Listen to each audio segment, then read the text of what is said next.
জিন্দাবাদ জিন্দাবাদ জিন্দাবাদ রকিবুল হোসেন জিন্দাবাদ জিন্দাবাদ জিন্দাবাদ রকিবুল হোসেন জিন্দাবাদ জিন্দাবাদ জিন্দাবাদ ভারতীয় জাতীয় কংগ্রেস জিন্দাবাদ জিন্দাবাদ জিন্দাবাদ আজি যি নির্বাচন হল এই নির্বাচন বিজেপির বিরুদ্ধে আমার রাইজর নির্বাচন আছে মৌলানা বদরুদ্দিন আজমলের বিরুদ্ধে আমার রাইজর নির্বাচন আছে আজির জয় কংগ্রেসের জয় আজির জয় রাইজর জয় আমি মানে প্রথমত ভাবিছিলো যে আমি 5.5 লাখ ভোটত জয় লাভ কৰিম ৰাইজ ইমান সঁহাৰি আমাক দিছে আমি 10 লাখৰ ওচৰে ওচৰি ভোটত ইণ্ডিয়াৰ ভিতৰত ৰেকৰ্ড সংখ্যক ভোটত আমি আজি জয় আজি বদৰুদ্দিন আজমল 3বাৰ সাংসদ আছিল সকলো ৰাইজে গম পাইছে বদৰুদ্দিন আজমলে আমাৰ কাৰণে কি কৰিছে মানে আমাৰ 15 বছৰ আমাৰ লোকসভা পিছুৱাই লৈ গৈছে এই ৰাইজে সব গম পাই এইবাৰ ৰাইজে এটা সঠিক সিদ্ধান্ত লৈছে আমাৰ ধুবুৰী লোকসভাত কংগ্ৰেছ হাইকমাণ্ডে এটা শক্তিশালী প্ৰাৰ্থী ৰকিবুল হোসেন ডাঙৰীয়াক দিছিলে আমাৰ মানকাছাৰ সমষ্টিৰ যুৱ নেতা মহিবুৰ ৰহমান বাপ্পি মানকাছাৰ চাউচালমাৰ ডিস্ট্ৰিক্ট কংগ্ৰেসেৰ সভাপতি মতিউৰ ৰহমান মণ্ডলেৰ নেতৃত্বত মানকাছাৰেৰ পৰা আমি 1,60,000 উপৰত ভোট জিন্দাবাদ জিন্দাবাদ জিন্দাবাদ রকিবুল হোসেন জিন্দাবাদ জিন্দাবাদ জিন্দাবাদ রকিবুল হোসেন জিন্দাবাদ জিন্দাবাদ জিন্দাবাদ ভারতীয় জাতীয় কংগ্রেস জিন্দাবাদ জিন্দাবাদ জিন্দাবাদ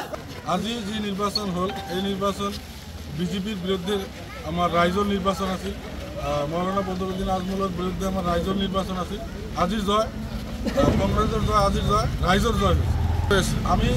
মানে প্রথমত ভাবিছিলো যে আমি 5.5 লাখ ভোটত জয় লাভ কৰিম ৰাইজ ইমান সঁহাৰি আমাক দিছে আমি 10 লাখৰ ওচৰে ওচৰি ভোটত ইণ্ডিয়াৰ ভিতৰত ৰেকৰ্ড সংখ্যক ভোটত আমি আজি জয় আজি বদৰুদ্দিন আজমল 3বাৰ সাংসদ আছিল সকলো ৰাইজে গম পাইছে বদৰুদ্দিন আজমলে আমাৰ কাৰণে কি কৰিছে মানে আমাৰ 15 বছৰ আমাৰ লোকসভা পিছুৱাই লৈ গৈছে এই ৰাইজে সব গম পাই এইবাৰ ৰাইজে এটা সঠিক সিদ্ধান্ত লৈছে আমাৰ ধুবুৰী লোকসভাত কংগ্ৰেছ হাইকমাণ্ডে এটা শক্তিশালী প্ৰাৰ্থী ৰকিবুল হোসেন ডাঙৰীয়াক দিছিলে আমাৰ মানকাছাৰ সমষ্টিৰ যুৱ নেতা মহিবুৰ ৰহমান বাপ্পি মানকাছাৰ চাউচালমাৰ ডিস্ট্ৰিক্ট কংগ্ৰেসেৰ সভাপতি মতিউৰ ৰহমান মণ্ডলেৰ নেতৃত্বত মানকাছাৰেৰ পৰা আমি 1,60,000 উপৰত ভোট জিন্দাবাদ জিন্দাবাদ জিন্দাবাদ রকিবুল হোসেন জিন্দাবাদ জিন্দাবাদ জিন্দাবাদ রকিবুল হোসেন জিন্দাবাদ জিন্দাবাদ জিন্দাবাদ ভারতীয় জাতীয় কংগ্রেস জিন্দাবাদ জিন্দাবাদ জিন্দাবাদ আজি যি নির্বাচন হল এই নির্বাচন বিজেপির বিরুদ্ধে আমার রাইজর নির্বাচন আছে মৌলানা বদরুদ্দিন আজমলের বিরুদ্ধে আমার রাইজর নির্বাচন আছে আজির জয় কংগ্রেসের জয় আজির জয় রাইজর জয় আমি মানে প্রথমত ভাবিছিলো যে আমি 5.5 লাখ ভোটত জয় লাভ কৰিম ৰাইজ ইমান সঁহাৰি আমাক দিছে আমি 10 লাখৰ ওচৰে ওচৰি ভোটত ইণ্ডিয়াৰ ভিতৰত ৰেকৰ্ড সংখ্যক ভোটত আমি আজি জয় আজি বদৰুদ্দিন আজমল 3বাৰ সাংসদ আছিল সকলো ৰাইজে গম পাইছে বদৰুদ্দিন আজমলে আমাৰ কাৰণে কি কৰিছে মানে আমাৰ 15 বছৰ আমাৰ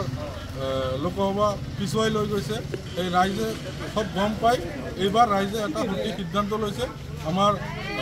ধুবুৰী লোকসভাত কংগ্ৰেছ হাইকমাণ্ডে এটা শক্তিশালী প্ৰাৰ্থী ৰকিবুল হোসেন ডাঙৰীয়াক দিছিলে আমাৰ মানকাছাৰ সমষ্টিৰ